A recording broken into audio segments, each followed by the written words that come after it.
Bienvenidos a esta iniciativa llamada Eres el Universo.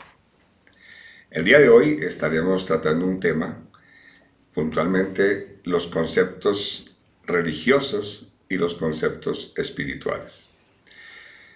Pero antes de iniciar quiero solamente aclarar, cuando estoy mencionando conceptos religiosos lo que quiero decir es algunos conceptos como los ven las religiones. Y cuando menciono desde el punto de vista espiritual, lo que quiero comparar es cómo se ve ese mismo concepto o qué se entiende ese concepto fuera de las religiones. Entonces, cuando mencionemos un concepto bajo el punto de vista religioso, es cómo lo ven las religiones, y bajo el punto de vista espiritual, cómo se ve fuera de las religiones. Nada más lo aclaro porque yo sé que hay algunos criterios que dicen que algunos conceptos en las religiones son o no son espirituales. Ese no es el tema. El tema nada más hoy es comparar un concepto desde el punto de vista cómo lo ven las religiones y cómo se ve fuera de ellas. Bien, vamos a iniciar. El primer concepto es el término infierno. Y vamos a empezar viendo el término infierno bajo el punto de vista de las religiones. Se tienen registros del término infierno desde la antigua Mesopotamia, ¿no? Una cultura que existió llamada los sumerios. Los sumerios existieron 3500 años antes de la era moderna. Es decir, es una cultura que existió hace más de 5000 años. Con ellos nace el origen, pues, del concepto infierno. Este concepto infierno viene del latín inferus, del griego Hades y del hebreo Seol. La combinación de estas palabras en español se dice infierno. Para los sumerios, que son de lo que estamos hablando en este momento, los sumerios creían en un lugar imaginario. Y eso es importante resaltarlo, ¿no? No existe algo que diga que ellos vieron ese lugar. No. En sus enseñanzas le decían a los jóvenes que si desobedecían a los dioses serían castigados y enviados a un lugar llamado infierno, una cueva o una caverna bajo la tierra, donde serían enviados por desobediencia. Esa era la creencia imaginaria, repito, de los sumerios. En esta cosmología imaginaria, los sumerios creían en 3 niveles: el cielo, la tierra plana y un mundo subterráneo llamado infierno. En eso creían. Algo muy importante, muy importante que resalta. Toda la cultura sumeria, toda su enseñanza se basa en este criterio que les voy a dar a continuación. Según los sumerios, el ser humano no era un ser libre. El ser humano fue creado por los dioses y fue hecho única y exclusivamente para obedecer a los dioses y cumplir todos sus deseos. Es muy importante saber eso para poder entender cómo pensaba esta gente hace 5500 años. Ellos creían que los dioses le habían dado la vida al ser humano y que el ser humano existía en la tierra únicamente para obedecer los deseos de los dioses y cumplir sus necesidades. Eso es muy importante para entender el tema más adelante. De tal suerte que si una persona era desobediente a esos dioses, era castigado con enfermedades o era enviado al infierno, donde según sus registros era un lugar donde el ser humano era como errante, impotente y castigado por el resto de toda su existencia.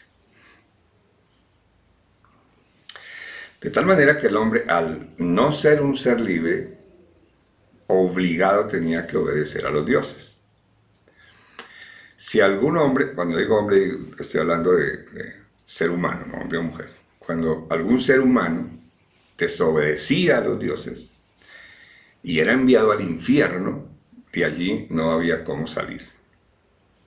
Porque en la creencia de los sumerios, este lugar llamado infierno, lo rodeaba un río de lava ardiente. Entonces, cuando alguien caía castigado al infierno, no tenía manera de salir. La única esperanza de alguien condenado al infierno es que alguno de los dioses tuviera o mostrara misericordia y fuera y sacara a esa persona del infierno y se la llevara igual de esclavo para unos palacios subterráneos. Resumo entonces. En lo que se creía ya por los sumerios en Mesopotamia, es que los dioses le dieron la vida al hombre o al ser humano, y la única función del ser humano era obedecer los mandatos de los dioses como esclavos, que si alguien desobedecía era enviado al infierno. En el infierno había un río que rodeaba ese lugar con lava ardiente, era imposible salirse y la única esperanza es que uno de los dioses lo sacara del infierno para llevarlo a sus palacios subterráneos como esclavo. Claro, si somos curiosos vemos que en las imágenes religiosas modernas todavía vemos imágenes de santos, algún santo, alguna virgen, algún dios, que saca a una persona del infierno. Esas imágenes las vemos hoy día bajo ese mismo concepto de los sumerios. De tal manera que sobre esa creencia es que se ha formado el criterio que tienen las religiones, casi todas las religiones creen en este infierno.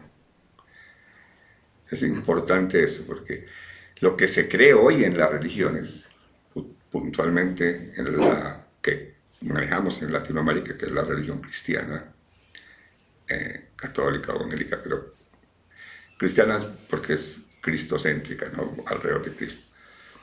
En lo que creen las religiones es en ese infierno, que es un concepto imaginario y sumamente antiguo, creado por los sumerios.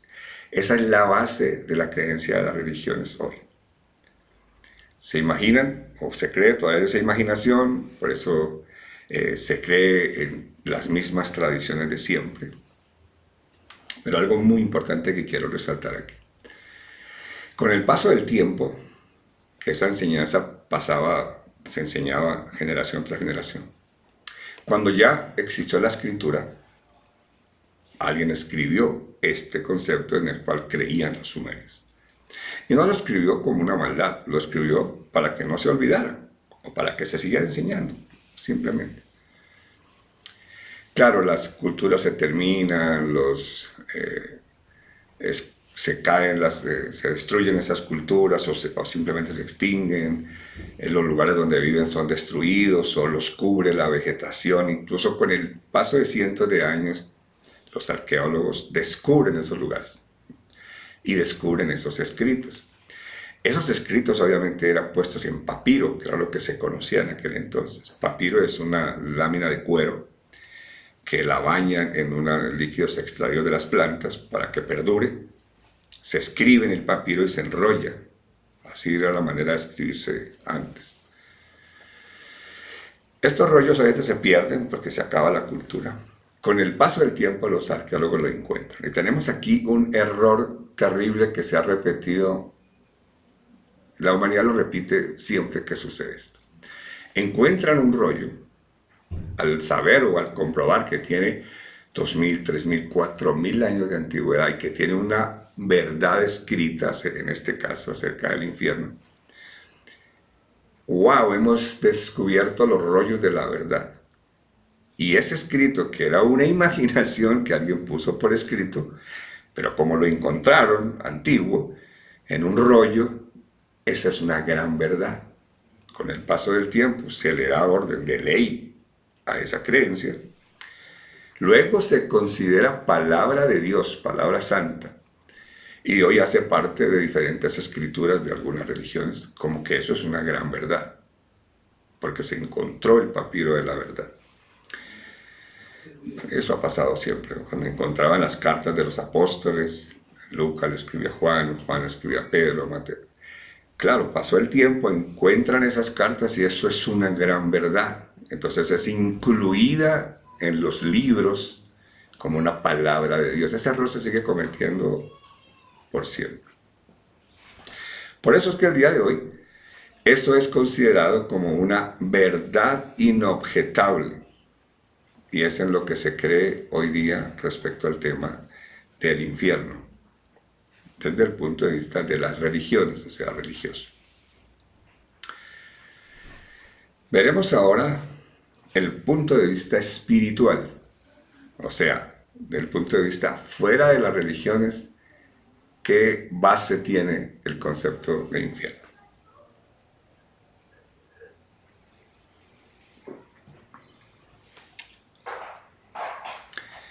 En el concepto espiritual no existe absolutamente nada parecido a un infierno. Es decir, el ser humano no vive en este mundo para ganarse un premio, o no vive para evitar un castigo como el infierno. El ser humano no debe, desde el punto de vista espiritual, es decir, fuera de la religión, el ser humano no debe vivir asustado o preocupado por evitar un castigo.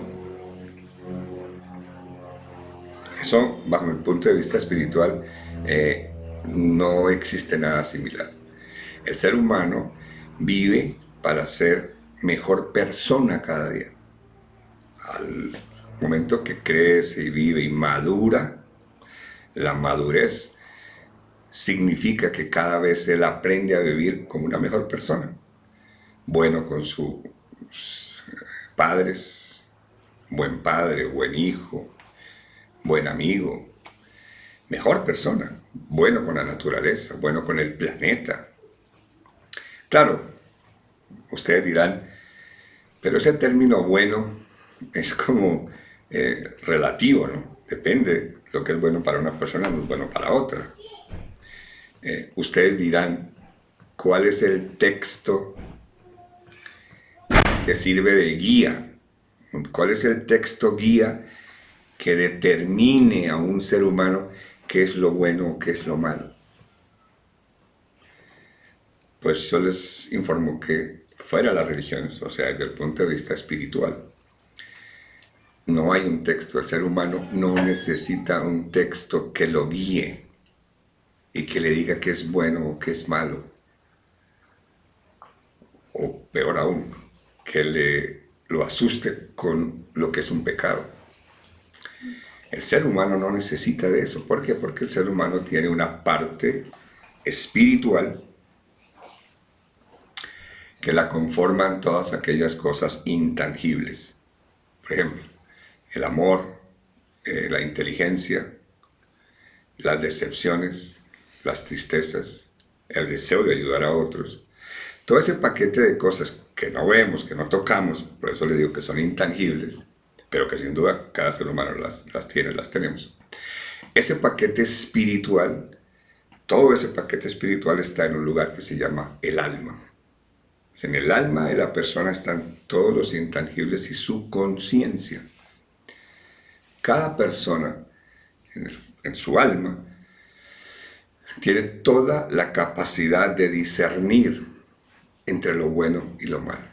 Es decir, lo que se conoce hoy como pecado no es una sorpresa para una persona. La persona sabe que eso es malo. Que decida hacerlo o no es otro paquete. Pero así como no existe el término infierno bajo el punto de vista espiritual, tampoco existe ese texto que le diga lo bueno o lo malo, porque tiene su alma, su paquete, su capacidad espiritual que nos diferencia de los animalitos. Y podemos decidir qué es lo bueno y qué es lo malo. ¿Por qué no existe un texto guía bajo el punto de vista espiritual? Porque un texto es sumamente manipulable. Sobre todo con el paso de los años, cualquiera podría manipular ese texto si existiera. Eso no es un secreto. desde el origen de las religiones, en el caso la que vive en Latinoamérica, que es la cristiana, nace en Roma, y es importante. Hace poco pasamos un video de cómo se formó, cómo se creó, quien quiera puede buscarlo en la página, pero lo resumo, ¿no? Roma no es lo que conocemos hoy, que es una pequeña ciudad. Roma era el imperio romano. El imperio romano abarcaba todo lo que hoy se conoce como Europa. Alemania, Francia, Italia, Bulgaria. Todo lo que ustedes ven en el mapa, o mejor dicho, hoy no hay un poderío tan grande, ¿no?, como lo existía en el imperio romano. Entonces toda Roma era gobernada por el emperador romano. Obviamente este emperador necesitaba tener el control, porque no es como ahora que hay redes, teléfonos, un avión donde no, era un territorio ingobernable, porque es sumamente extenso. Él decide crear esta religión cristiana. Él es el que escribe algunos de los, valga la pena, escrituras que se saben hoy en la Biblia. Las escrituras fueron puestas por el emperador, aprobados los libros que iban a ser involucrados o incluidos en esas escrituras. Es una decisión de un emperador, y a todas estas, un hombre conocido por ser muy, muy sanguinario y muy malvado. Y eso no es una información nueva, como les digo. Un curioso serio puede meterse a buscar información seria de cómo es el origen y puede salir de las dudas. No necesariamente creer lo que le estoy diciendo. Se forman entonces estas escrituras con fines absolutamente políticos, económicos, para tener el poder y el control de Europa. Totalmente manipulados al deseo del emperador. Posteriormente, Europa, o sea, España, conquista nuestros territorios en Latinoamérica y repite exactamente la misma estrategia. Escrituras manipuladas, manejadas al deseo del gobernante que conquistó Perú, que conquistó Centroamérica, que conquistó Colombia, y manipularon y manejaron las escrituras al deseo únicamente con fines políticos. Y eso es exactamente igual al día de hoy. Las escrituras son predicadas o enseñadas de acuerdo al deseo dominical de lo que se busca en ese fin de semana. Eso de historia no para. Por eso es que bajo el punto de vista espiritual no hay un texto guía, porque el ser humano, para eso el universo, la vida, nos dio esa parte espiritual. Nos hizo inteligentes, capaces de tener criterio, conciencia y decidir en el bien o el mal, sin creer en conceptos imaginarios y sobre todo de culturas tan antiguas como la sumeria. Bien, vamos a pasar al segundo término.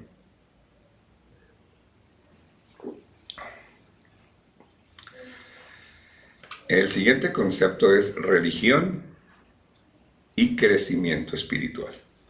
Vamos a hablar un poco de la religión y el crecimiento espiritual bajo los dos puntos de vista. El ser humano lo conforman dos grandes partes. Uno es la parte física, la parte que vemos, el cuerpo, que podemos tocar, que vemos frente al espejo. Y la otra es el gran paquete espiritual que les acabo de mencionar. Lastimosamente, el desarrollo que ha tenido la humanidad, sus grandes avances, han sido dirigidos totalmente a la parte física. La humanidad ha crecido en medicina para sanar el cuerpo, ha crecido en tecnología para embellecer el cuerpo, ha crecido en ciencia para mejorar el cuerpo, en fin. Casi todos los avances van dirigidos hacia esa parte física, obviamente, que es la que alimenta nuestro ego, la que nos hace ver mejores o ser mejores. Pero lastimosamente, en la parte espiritual, el ser humano no ha tenido un mayor crecimiento. no hemos logrado que el alma tenga un desarrollo espiritual que nos ayude a llevarnos a otro nivel.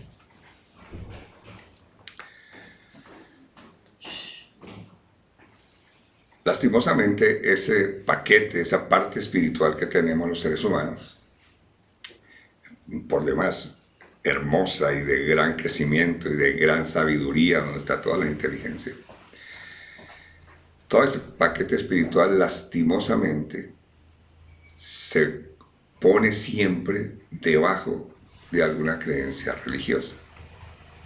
Es decir, originalmente lo que es un gran crecimiento espiritual pasa a ser parte de alguna religión, cualquiera que las personas decidan profesar.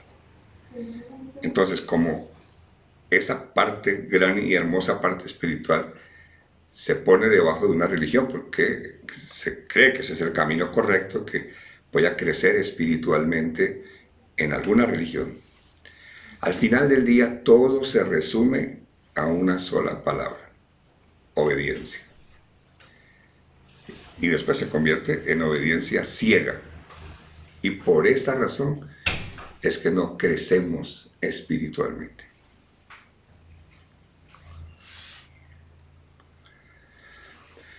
Apenas tenemos unos lejanos vestigios de algunas culturas que estaban en pleno crecimiento espiritual hasta que fueron atrapadas por las religiones. Pero podemos aprender cosas de esos pequeños vestigios de esas culturas. Por ejemplo, los mayas, los egipcios, los incas en Sudamérica, los chibchas. Todas estas culturas tenían en común que eran culturas enamoradas del universo, muy respetuosas de la naturaleza y totalmente enfocadas en estudiar el universo. Eran culturas libres, culturas que de manera impresionante, de generación en generación, lograban unos avances que hoy día, con todos los adelantos que se tienen en tecnología, no nos pueden explicar cómo lograron tantos avances esas culturas tan antiguas. Algunas de ellas apenas vivieron 2000 años. Eso fue el tiempo que esas culturas existieron. Pero dejaron alfabeto, enseñaron escritura, calendarios, sistemas de riegos, arquitectura, medicina. No hay manera de explicar cómo lograron esto. Y tristemente no se puede explicar porque fue destruido eso. En el caso de los mayas, por ejemplo, quemaron los escritos que le enseñaban o le podían enseñar a la humanidad. En el caso de los egipcios, fueron enterrados a propósito ocultos, ¿no? De a poco los encuentran, pero lastimosamente por el poderío religioso muchas cosas no son comunicadas, ¿no? Cientos de años después, las civilizaciones modernas, las nuestras, basan sus grandes avances en lo que nos enseñaron esas antiguas culturas. El calendario nuestro está hecho en base al calendario que nos enseñaron esas antiguas culturas. Los avances en riegos, los avances en arquitectura, los avances, de hecho, en medicina. La civilización moderna lo aprendió de aquellas civilizaciones libres, ¿no?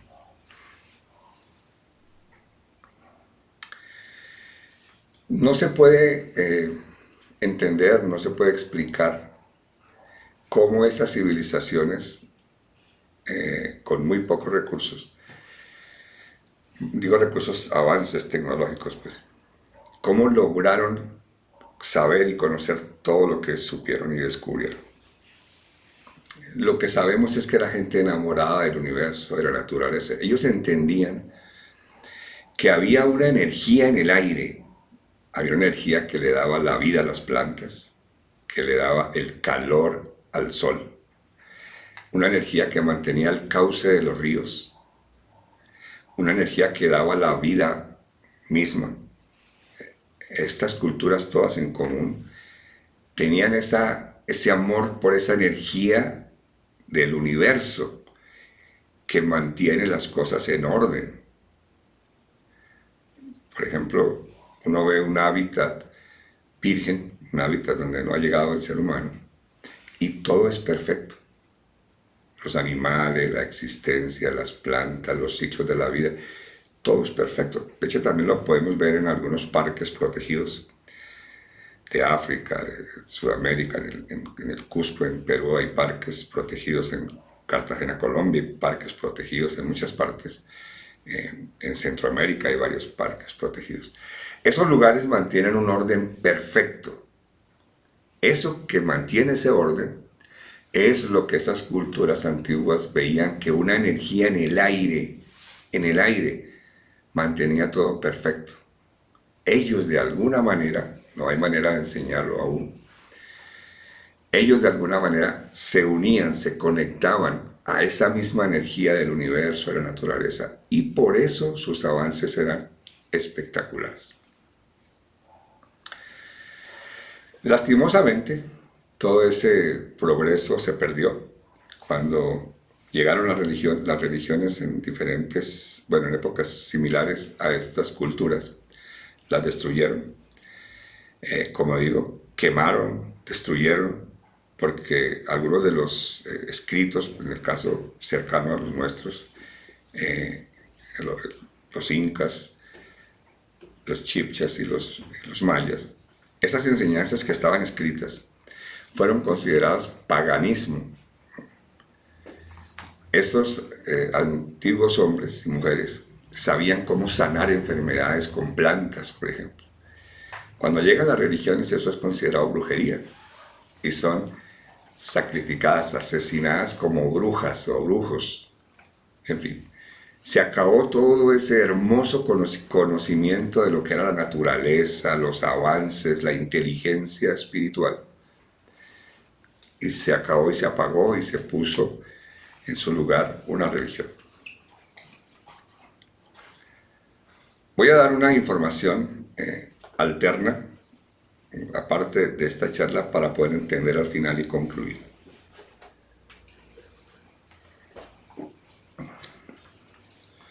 Voy a explicar por qué sucede esto, por qué se perdió esa información. Los seres humanos, igual que los animalitos, porque somos otros animalitos más, tenemos algo que se llama genética. La genética es lo que tú le pasas a tus hijos y a sus nietos y sucesivamente en cada generación. Esta genética es básicamente el paso de todo el conocimiento y experiencia de mi vida que se lo paso a mis hijos y a mis nietos. No mis enseñanzas ni mis palabras, ¿no? Eso es algo que va en los genes, el ADN del cuerpo. Genéticamente yo le paso a mis hijos y ellos a mis hijos y ellos a los hijos. ¿Ya? De tal manera que para esas antiguas culturas sucedió exactamente lo mismo. Los avances hermosos que tenían con esa sabiduría libre, abierta, poderosa con el universo, se lo pasaban a su siguiente generación. Y luego a su siguiente generación. Nosotros, los seres humanos de hoy, tenemos una limitante, que la capacidad de nuestro cerebro solamente es el 10%. Dicen los científicos que nos informan eso, que solo tenemos el 10%. Dicen estos científicos que para esas culturas antiguas ellos lograron hasta el 25% de crecimiento de su capacidad en el cerebro. Hoy día solo tenemos nosotros el 10%. Sucede exactamente por la genética. La genética que recibimos hoy nosotros, seres humanos de hoy, de nuestros padres, de nuestros nietos, esa genética que recibimos nosotros es muy diferente a la que recibieron esas antiguas culturas. Esas antiguas culturas pasaban genética de libertad, sabiduría, inteligencia, creatividad, descubrimiento. La genética que recibimos los seres humanos hoy es obediencia ciega. Es decir, no debes preguntar, no debes poner en duda, debes obedecer. Por eso es que el cerebro no desarrolla más del 10% porque no lo necesita. Desarrolla el 10% que es lo que usa el ser humano hoy y ya no necesita más. ¿Por qué? Porque si necesita algo más, existe algo llamado fe, la palabra fe. La genética que nosotros recibimos hoy día es un poco extraña. Nos enseña que debemos tener un corazón hecho pedazos. Eso nos enseña la genética. Que debemos aprender a pedir y pedir. Podemos llamarlo súplica, rezar, orar, como sea que lo llamemos. La genética nos enseña a hacernos expertos en pedir y todos los días arrodillarse y suplicar. Y si hay llanto y el corazón hecho pedazos, es mucho mejor porque al parecer en esa genética el sufrimiento y el corazón roto es capaz de traer una especie de milagro. Eso es lo que nos enseña la genética hoy. Por eso es que vemos imágenes religiosas todas cargadas de dolor. Llanto, sangre, una cruz ensangrentada, alguien murió por ti, latigazos. Han pasado miles de años y esas imágenes predominan hasta el día de hoy, fortaleciendo lo que nuestros genes nos dicen. Estas cosas generan una terrible confusión para el cerebro. ¿Por qué? Sobre todo para los jóvenes, ¿no? Porque por un lado enseñan que somos dioses, reyes, capaces de hacer cosas más grandes, pero por otra parte todo depende de la voluntad de un ser que a su deseo, a su voluntad, esperamos que nos llegue una bendición. Esto del cerebro de un joven causa una enorme contradicción. Y voy a dar un poco más de ejemplos para entender a qué me refiero con ese choque en el cerebro, sobre todo de los jóvenes. Y digo a los jóvenes porque ya quienes hemos vivido mucho más tiempo tenemos ya un poco más cerrado el cerebro y dominados por nuestros genes. Pero cuando un joven ve que una persona es fiel o una persona que es fiel a su religión, cuando ve que una persona es fiel a su religión, pero le va mal, en algún momento de su vida, en alguna actividad le va mal, la explicación que le dan es que Dios, su Dios, lo está puliendo para grandes cosas. Entonces, aunque es fiel, está sufriendo, pero es Dios que lo está puliendo para que aprenda, porque vienen grandes cosas en su vida. Por otro lado, este joven ve que a otra persona que no es muy fiel a su religión, pero le va bien. Entonces lo que le explican es que ese Dios tiene misericordia de él, y aunque sea infiel, él le da sus bendiciones. Entonces, este joven, esas cosas, y sobre todo la juventud que tiene a la mano la información en las redes, no le encuentra sentido. Entonces, cuando este joven va a preguntar, no como rebeldía, no como un chico rebelde, sino como un chico desinformado, que necesita que le expliquen para entender esto. Pero como para gran parte de estas cosas, desde el punto de vista religioso, no hay explicación, por eso les decía que sale la mágica palabra llamada fe. Y esa palabra fe es perfecta porque aplica para todo aquello que no tiene explicación, ni siquiera bajo el sentido común de la vida. Así que todas estas creencias, todo lo que los genes nos dicen hoy, es importante aclarar o recordar que todo esto que nos dicen nuestros genes hoy viene de algo imaginario que se enseñó más de 5.000 años atrás. Se vinieron formando todos estos criterios, conceptos. Y hoy se cree, obviamente, que es palabra santa, inobjetable, porque el cerebro cree eso, no necesita crecer más de su 10%, es suficiente.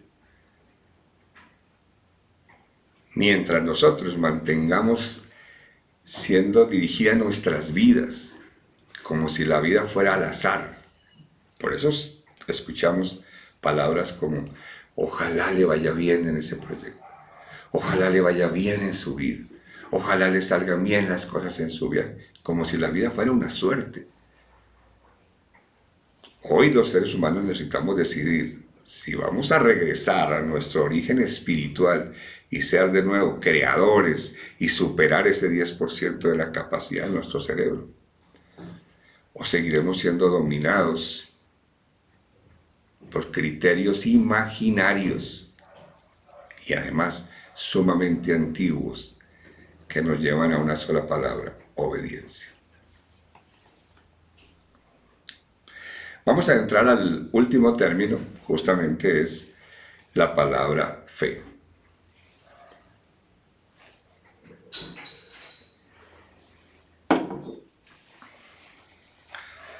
Y vamos a ver esta palabra fe primero desde el punto de vista espiritual. Desde el punto de vista lógico y espiritual, ¿qué es la palabra fe? Y voy a leer la descripción de la palabra fe, que originalmente es fidelidad. Proviene del latín fides, y lo estoy leyendo, que significa fidelidad, firmeza, constancia en los afectos, ideas y obligaciones para el cumplimiento de compromisos establecidos. Es decir, la palabra fe, fidelidad, trata o tiene que ver con compromisos establecidos. Por ejemplo, voy a ayudar con unos ejemplos para entender. Las personas daban fe de un negocio porque tenían los contratos a la vista. Podían leer el compromiso de la parte A, de la parte B, y certificaban: doy fe de este compromiso, de este negocio.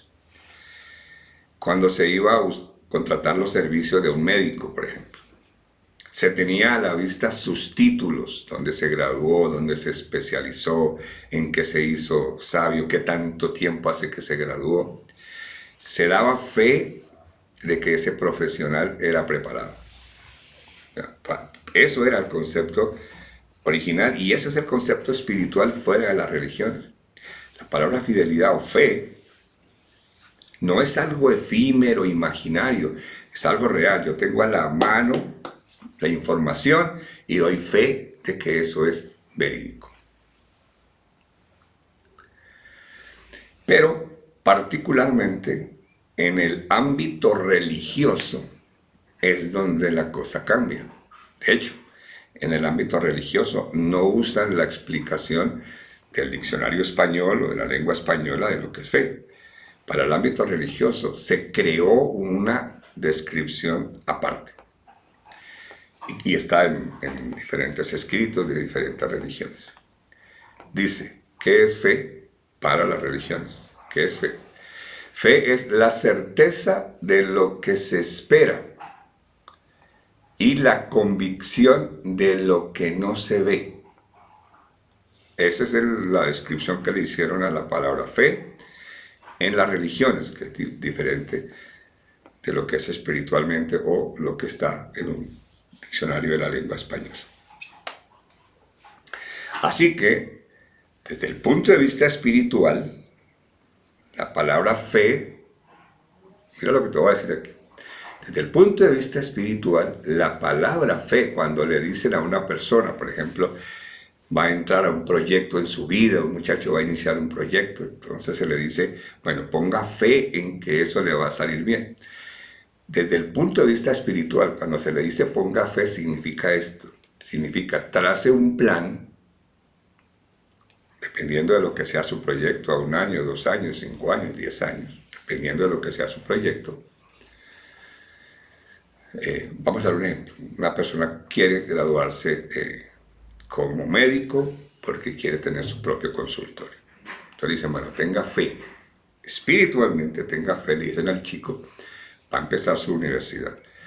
Haga su plan, ya, tanto de pago como de asistencia, transporte, cumplimiento, porque usted no debe faltar a ninguna clase, debe tener la disciplina de leer 5 o 6 libros por mes, como lo pide la medicina, tenga la constancia de que usted no puede trasnocharse, no puede caer en vicio, no puede ser un bebedor, porque eso le va a quitar su concentración y no se va a poder graduar, debe ser una persona capaz de graduarse en el tiempo correcto, porque si no el dinero no le va a alcanzar para repetir semestres, se va a lograr graduar en tal año, entonces va a poder montar su clínica en tal año y lo va a lograr. Eso es, tenga fe desde el punto de vista espiritual, trace un plan, sea constante, sea disciplinado hasta lograrlo, sin dejar a media las cosas. Eso es tener fe en el punto de vista espiritual. En el punto de vista de las religiones es diferente, como lo vemos aquí. Tener fe es vivir como si ya se hubiera graduado. Es creer que tienes el título en la mano como si ya lo hubieras logrado.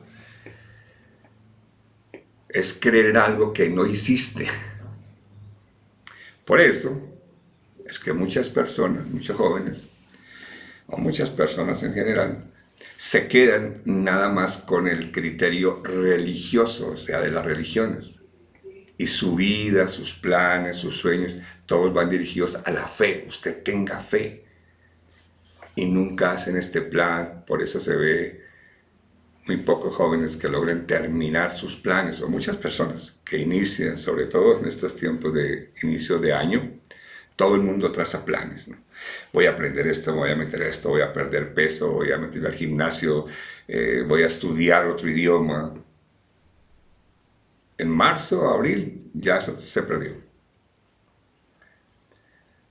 Por eso muchas personas se quedan con la fe enseñada desde el punto de vista religioso, que eso es absolutamente imaginario y además muy efímero, ¿no? He tratado por muchos años, realmente lo digo ahora, por muchos años he tratado de entender más ese término fe. Pero es algo muy oscuro, no hay mucho donde avanzar, porque como la fe es algo que no tienes, algo que no ves, eso suena como a una fuerza en el estómago, en el pecho, en la cabeza. Y al final se convierte en algo nuevamente imaginario.